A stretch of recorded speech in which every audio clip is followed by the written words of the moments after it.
Interview in the news. Rajpa अध्यक्ष मण्डलका संयोजक राजकिशोर यादवज्यू, तपाईलाई इमेज समाचारमा स्वागत छ। धन्यवाद। तपाईहरू आफ्नो अडानबाट पछि हट्नु भएछ नि, यस्तो किन? अब यसलाई अडानबाट पछि हटेको भन्न अलि मिलेन।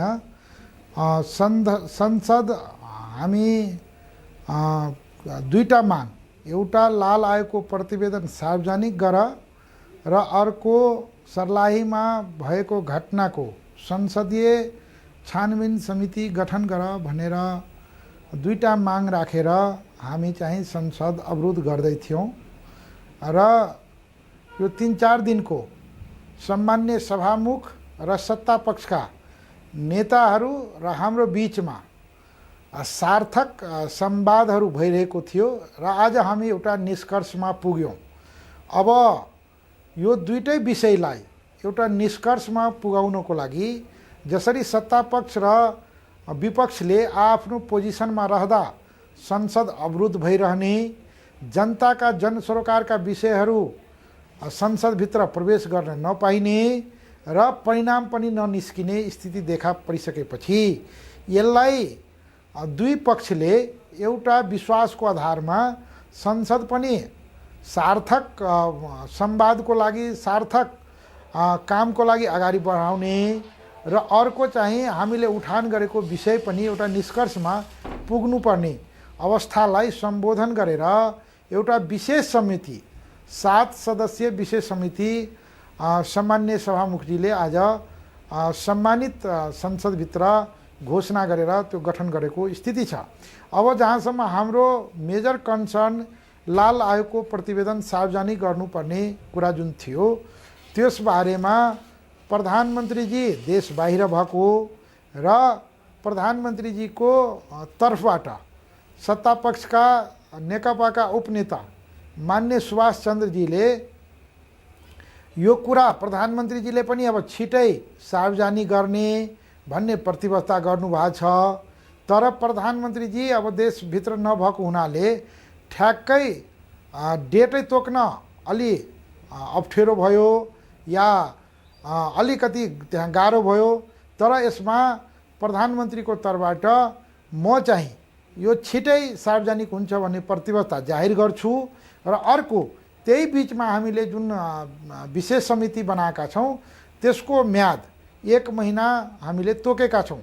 त्यो 1 महिनाभित्र यो दुईटै अहिलेको वर्तमान गतिरोध छ त्यसलाई अन्त गर्नको लागि जे कबुलनामा गर्यो त्यसलाई लागू गराउने र त्यसलाई एउटा निष्कर्षमा पुगाउनको लागि त्यो 7 सदस्यीय समितिले एउटा निष्कर्षसहित चाहिँ सरकार समक्ष प्रस्ताव पेश गर्ने कुरा भएको छ। त्यसैले अब यो लाल आयोगको प्रतिवेदन यो महिना 1 महिनाभित्र जबसम्म यो समितिको म्याद रहन्छ त्यो भित्र लाल आयोगको प्रतिवेदन सार्वजनिक गर्नुपर्ने र सर्लाहीको घटनाको बारेमा सत्य तथ्य के हो, किनभने त्यहाँ राष्ट्रिय मानव अधिकार आयोगले त्यो विषयमा छानबिन गरिरहेको हुनाले उहाँको त्यो आयोगले गरिरहेको छानबिनलाई थप बल गर्नको लागि र हामीले आफ्नो ढङ्गबाट पनि त्यहाँ भइरहेको घटनाहरूलाई कसरी नजिकबाट निहाल्न सकिन्छ भनेर यो एउटा समितिले विभिन्न आफ्ना संयन्त्रहरू परिचालन गरेर समग्रतामा त्यसले सरकारलाई एउटा रिपोर्ट दिने र संसद र तपाईको सरकारको बीचमा एउटा पुलको काम गर्ने भन्ने हेतुका साथ यो समिति गठन भएको छ। त्यसैले राष्ट्रिय जनता पार्टीले उठान गरेको विषय लाल आयोगको प्रतिवेदन सार्वजनिक सम्बन्धी जुन कुरा छ त्यो चाहिँ अविलम्ब, उहाँहरूले शब्दमा चाहिँ अविलम्ब राजकिशोर यादवज्यू अब 1 महिनाभित्र त्यसो भए लाल प्रतिवेदन पनि सार्वजनिक हुन्छ अनि सर्लाही घटनाको पनि सत्य तथ्य बाहिर आउँछ, हैन त? निश्चित रूपमा हामीले विश्वास त्यही अनुरूप विश्वास गरेका छौँ र त्यही अनुरूप काम हुन्छ भन्ने उहाँहरूबाट पनि त्यो प्रतिबद्धता आएको स्थिति छ। यो संसदीय समिति जुन संसदीय समितिको अडान तपाईँहरूले राख्नु भएको थियो त्यो हुन सकेन। अध्ययन तथा सुझाव समिति भनेर सुभाष नेमुवाङको नेतृत्वमा अहिले बनेको छ 6-7 सदस्यीय। यही कुरा त संसदको राज्य व्यवस्था समितिले पनि त गर्न सक्थ्यो नि। सरकारले भनिरहेको थियो, सत्तारूढ दलका नेता सांसदहरूले भनिरहेका थिए राज्य व्यवस्था समिति त्यस अन्तर्गत बने उपसमितिहरू मार्फत चाहिँ यसको गर्न सकिन्छ भन्दै पनि अटेर गरेर तपाईँहरू मान्नु भएन, जसको कारणले यत्रो समय संसद अवरुद्ध भयो। होइन, यसको दुईटा पाटो छ। एउटा त राज्य व्यवस्था समितिमा गृहमन्त्रीजीबाट एक प्रकारको सामान्य प्रकारको ब्रिफिङ लिने काम भएको थियो। राज्य व्यवस्था समितिले अहिलेसम्म त्यस्तो कुनै छानबिन समिति गठन गरेको स्थिति छैन। जहाँसम्म आजको जुन समिति छ त्यो त एउटा विशेष प्रकारको विशेष कार्य गर्नको लागि अधिकार सम्पन्न, त्यसमा हेर्ने हो भने सत्ता पक्षको पनि नेतृत्वमा भएको त्यो दलको संसदीय दलको उपनेता नेतृत्व दिने र विपक्षको तर्फबाट पनि त्यही प्रकारको लिडरसिप पठाएको हुनाले र त्यसमा पनि आज सभामुखजीको विशेष प्रकारको पहलकदमी को कारणले जुन समिति गठन भएको छ यो त फुल हाउसको सर्वसम्मतिले समिति गठन भएको हो। त्यसैले यो त आफैमा अधिकार सम्पन्न हो। अर्को कुरा, जुन परिस्थिति निर्माण भएर आज समिति गठन भएको छ, मलाई के लाग्छ भने यसले त्यो राज्य व्यवस्था समितिको गर्ने छानबिनभन्दा अलि प्रभावकारी ढङ्गले र यसले एउटा सबैलाई लाल आयोगको प्रतिवेदन लगायत त्यही त अब यसले दिने राजकिशोर यादवज्यू यसले दिने परिणामको सन्दर्भमा त अब तपाईँले भने जस्तो 1 महिना कुर्नै पर्यो। अब विपक्षीहरूलाई सरकारलाई कहाँनेरि अवरोध गरौँ भन्ने भइरहेको थियो। काङ्ग्रेस र राजापा मिलेर कार्यगत एकता गर्नुभयो, बहाना तपाईँहरूलाई यो चाहिएको थियो, यो बहाना निकालेर पनि संसद अवरोध गर्नुभयो। कार्यकर्ता परे कुमार पौडेल विप्लव नेकपाको। अब कहिलेसम्म यो एजेन्डा उठाउने विप्लव नेकपाको चाहिँ कार्यकर्ताको इस्यु कहिलेसम्म उठाउँ भन्दै कतै तपाईँहरूले अहिले एजेन्डै छोड्नु भएको त होइन नि? निश्चित रूपमा त्यसो होइन। दुईटा विषय बडो स्पष्ट छ। जहाँसम्म कुमार पौडेलको कुरा छ त्यो कसको कार्यकर्ता हो, कुमार पौडेलको चरित्र कस्तो थियो, त्यसले के कार्य गरेको थियो, त्यसमा हाम्रो सरकारको विषय भएन। हामीले के भनेका थियौँ भने हाम्रो संविधान र अहिलेको मौजुदा कानुनले कसैलाई हत्या गर्ने छुट दिँदैन।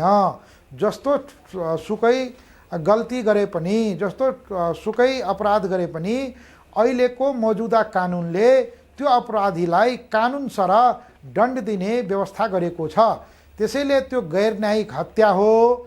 त्यो गैर न्यायिक हत्या स्टेटबाट गरिनु हुँदैन भन्ने हाम्रो मान्यता हो। हामी लोकतान्त्रिक विधि र प्रक्रिया अनुसार स्टेट चल्नुपर्छ। लोकतन्त्रलाई कसैले र यो संविधानलाई कहीँबाट बरखिलाफ काम गर्नु हुँदैन भन्ने हाम्रो मान्यता हो। त्यसैले कुमार पौडेलको हकमा यो हो। अर्को जुन अमित राईको पोखरीमा डुबेर त्यो खाल्डोमा डुबेर मृत्यु र त्यसपछि जुन विरोध भएको थियो र जसरी त्यहाँ राज्य पक्षबाट सरोज नारायण सिंह कुशवाहाको हत्या भयो, यो भनेको जेनोसाइड हो, यो भनेको जातीय नरसंहार हो। यदि मधेसी जनताहरूको राज्यप्रति यही प्रकारको तपाईको पर्सेप्सन निर्माण भयो भने, विश्वास टुट्यो भने भोलिको दिनमा यो सरकारको यो राज्यको लागि ठुलो चुनौती हुन्छ र यो कसैको हितमा हुँदैन। त्यसैले राज्य चाहिँ जनताप्रति जवाबदेही हुनुपर्छ, एकाउन्टेबल हुनुपर्छ र संविधान अनुसार चल्नुपर्छ भन्ने मान्यताका साथ हामी सर्लाहीको घटनालाई उठान गरेका थियौँ र लाल आयोगको प्रतिवेदन सरकारबाट नै निर्माण भएको, सरकारकै निर्णय अनुसार त्यो समिति न्यायिक छानबिन समिति गठन भएको र त्यो समितिले आफ्नो प्रतिवेदन बुझाएको पनि 2 सालभन्दा बढी भइसकेको अवस्थामा त्यो चाहिँ जनताको सूचना सम्बन्धी जुन अधिकार छ त्यो त्यहाँ के भएको थियो, कसो भएको थियो, कसले बदमासी गरेको थियो, त्यो सत्य तथ्य जान्नको लागि पनि त्यो आयोगको प्रतिवेदन सार्वजनिक गर्नुपर्छ भन्ने मान्यताका साथ हामी यो 2 विषय लिएर संसदमा आवाज उठाएका थियौँ। हजुर, राजकिशोर यादवजी भने जस्तै हामीलाई मुद्दा नभएर हामीले रहरले मात्रै त्यो चाहिँ सदन अवरोध गरेको होइन।